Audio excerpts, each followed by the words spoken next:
Hi, it's Donna with Get Inspired Urban Homestead. I'm going to make some grain-free flatbreads. We don't eat bread, but we can have cassava flour and almond flour, even sorghum flour. Today I'm going to make it with almond flour and cassava flour. I'm going to show you the recipe.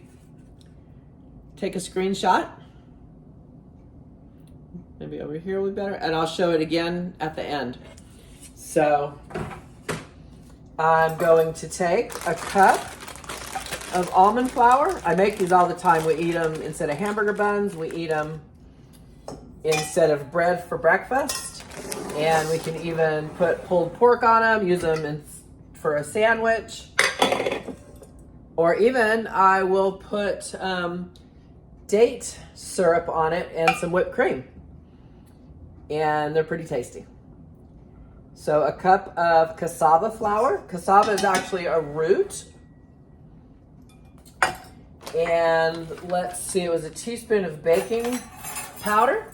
I recommend that you get one without the aluminum. The aluminum has no benefit for baking.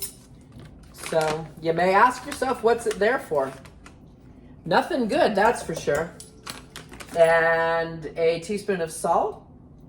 I like this Redmond's salt. It has all the minerals in it. You can use sea salt or Himalayan salt.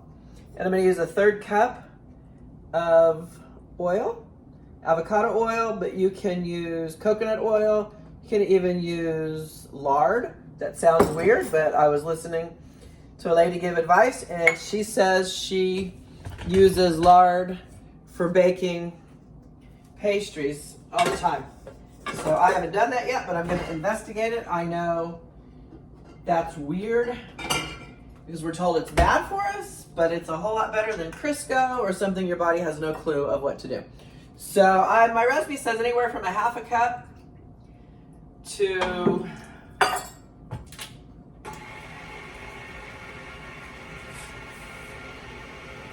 two cups of water. I want you to get this like a pancake batter, like a runny pancake batter. And after you make them a few times, you'll figure out what consistency you like the batter. I don't like the batter too thin because with the cassava flour, they tend to be a little doughy. So I did a half, now I'm going to do a cup and see what I think. Honestly, I don't even usually measure the water. I just watch the batter. And if it's too thick, I add some more liquid in, some more water in. You could use coconut water if you preferred. You could use half milk if you wanted to. I used to do that, but honestly, I like them just as much without the dairy or the coconut. So, whatever works best for you. I've got my griddle, and I will use a little bit of avocado oil on it. And I just make them like small pancakes.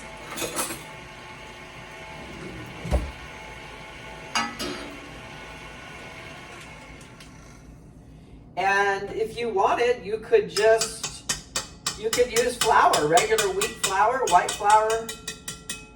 And sometimes I make it with half cassava flour, a fourth sorghum flour, and a fourth almond flour. That works out really well. I think the sorghum flour is a little bit cheaper, so I like using that, and it tastes just fine. And okay, I'm going to try to show you the consistency of this. Now to me that's a little thick, so I'm going to add a little bit more water.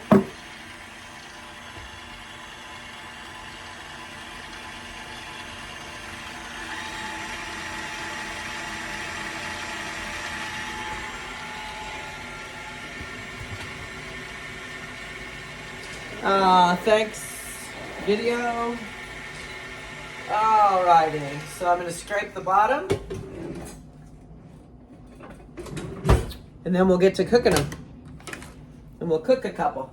Now I always Oh, it still needs more mixing. So definitely scrape the bottom of your stand mixer. You can use this with a hand mixer. You could just use it by hand, but it's going to take a lot of stirring. So let's see, I'm going to get my avocado oil on the pan. And you could use coconut oil or lard or whatever oil you want. I would just make it a high smoke point. If you use oil that has a low smoke point, it goes rancid and is very unhealthy when it gets to those temperatures. So that's what I like about avocado oil, coconut oil, or lard. So the griddle's getting nice and hot.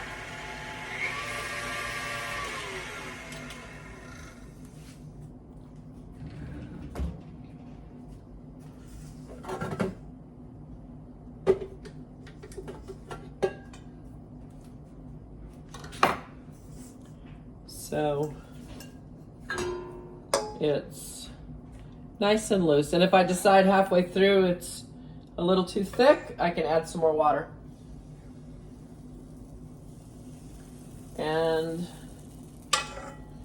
after I cook them, I let them cool. I put them in the refrigerator and then just use them as I need them.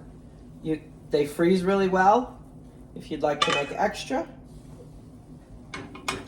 And you can freeze them. So I will make a short video of these all done so you can see them.